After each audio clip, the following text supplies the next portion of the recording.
Hola, buenas. Hoy está con nosotros Diana González Troncoso. Muy buenas. Hola. Bueno, Diana es investigadora del Instituto Oceanográfico en Vigo, pero también es presidenta del Consejo Científico de NAFO, que es bueno, para que la gente que no lo ubique, es el caladero que se encuentra frente a las costas de Terranova, que tiene, por así decirlo, una relevancia casi, por así decirlo, histórica, ¿no?, para la flota de Vigo. Diana, no sé si nos puedes contar un poco qué trabajo hacéis desde este comité científico.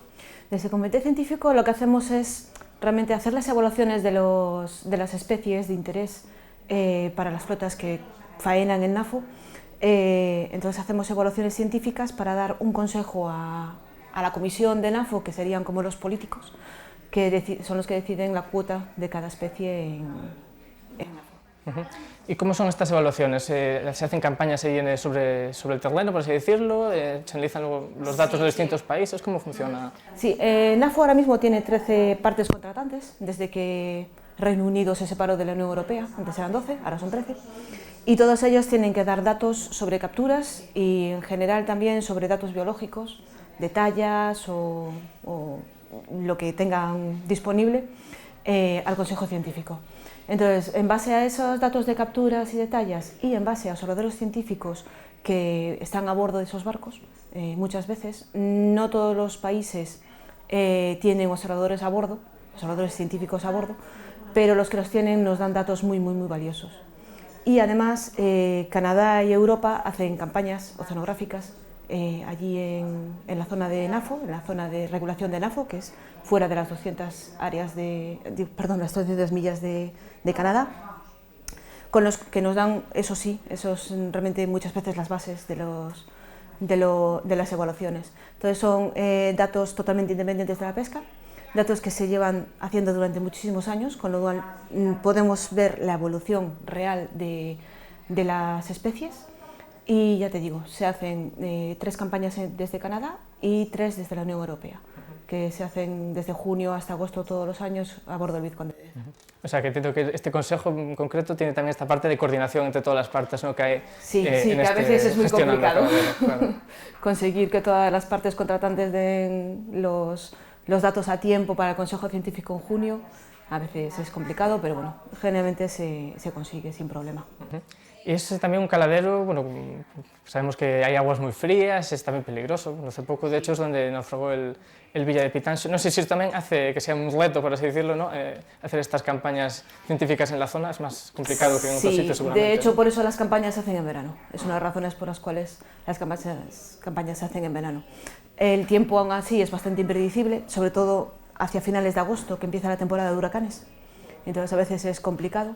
Pero bueno, en general las aguas están calmas, eso sí, hay mucha niebla, pero suelen estar calmas las aguas. Y bueno, por eso vamos allí en verano, justamente. Bueno, hacéis las campañas, me comentas, cada verano, cada año, para la reunión anual de la gestión del caladero. Es una gestión anual. Bueno, se está hablando también en Europa de las cuotas plurianuales que se empezaron a aplicar en algunos casos. No sé si creéis que es algo que a lo mejor puede llegar también a este caladero. ¿Se seguirá siendo anual como hasta ahora? ¿Es algo que está sobre la mesa o no? Sí, es algo que está sobre la mesa. Realmente nosotros no tenemos evaluaciones anuales. Las evaluaciones pueden ser anuales, bianuales o trianuales, o sea, cada año, cada 2 años o cada 3 años. Eso depende un poco de la especie, de lo variable que sea y de la situación en la que esté. Entonces, por ejemplo, tenemos especies como la platija o el bacalao de gran banco, de las divisiones 3L y NEO, que como están en moratoria desde hace muchos años y su estado es estable, que realmente no esperamos que haya un cambio brusco en los próximos años, pues esos se hacen cada 3 años.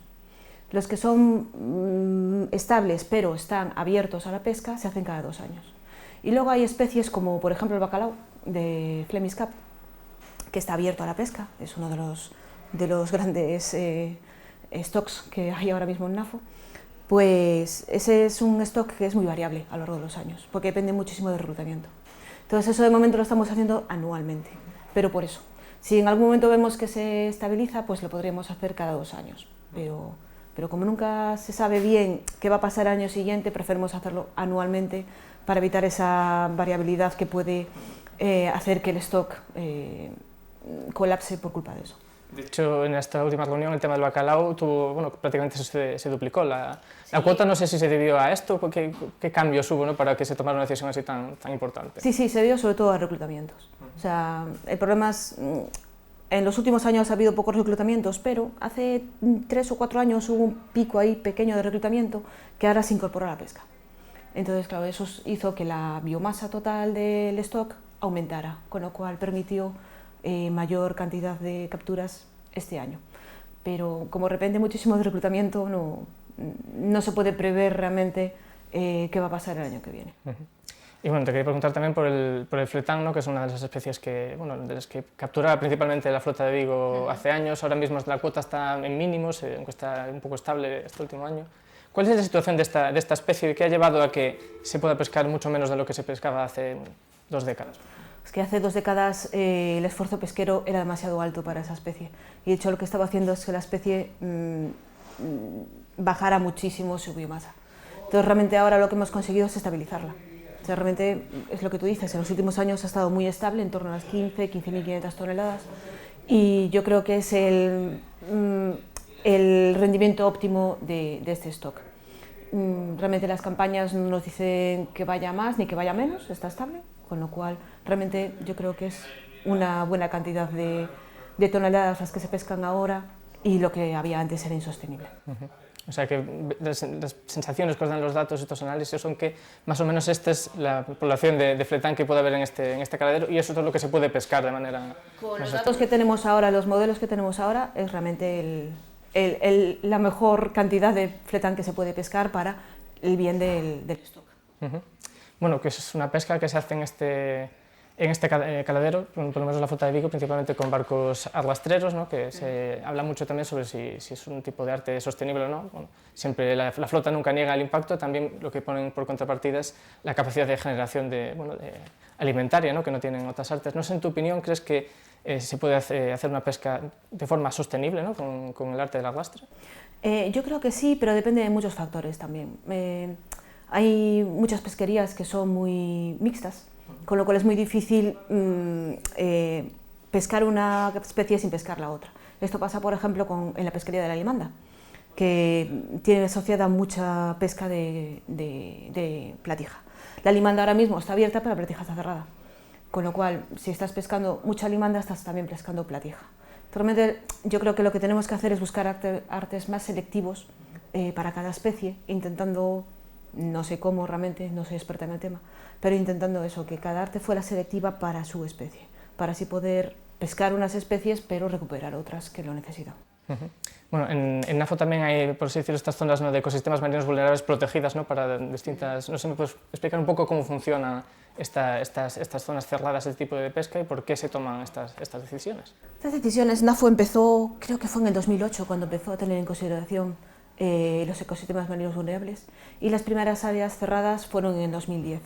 Estas áreas cerradas están basadas en datos de campañas, y lo que hacen es ver dónde son más vulnerables, dónde hay más presencia de ecosistemas marinos vulnerables, corales, esponjas, que son ecosistemas que permiten muchas veces, por ejemplo, un reclutamiento mayor, porque son áreas refugio de los pequeñines, ¿no?, áreas refugio de los juveniles.